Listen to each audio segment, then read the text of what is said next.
It's a bit overwhelming just from a noise factor and an aggression factor.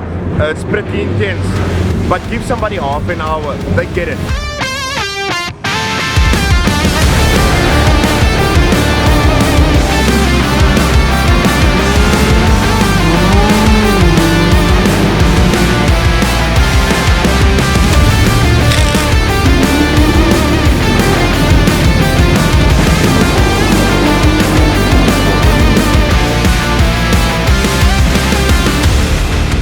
Watching something online and being at Victory Raceway, it's like comparing cheese to chalk.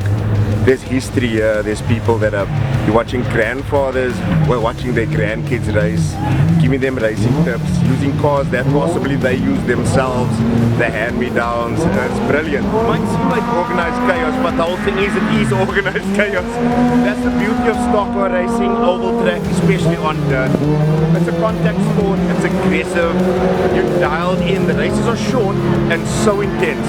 You bumper to bumper all the way, and sometimes a bit closer than bumper to bumper. And that's why even non-motorsport people love being out at a stock car race, just because of the physicality of it. And it's so spectacular. It's non-stop from the second they get here till their last race. They're constantly on the car. The guys are wrenching themselves. It's beautiful, man.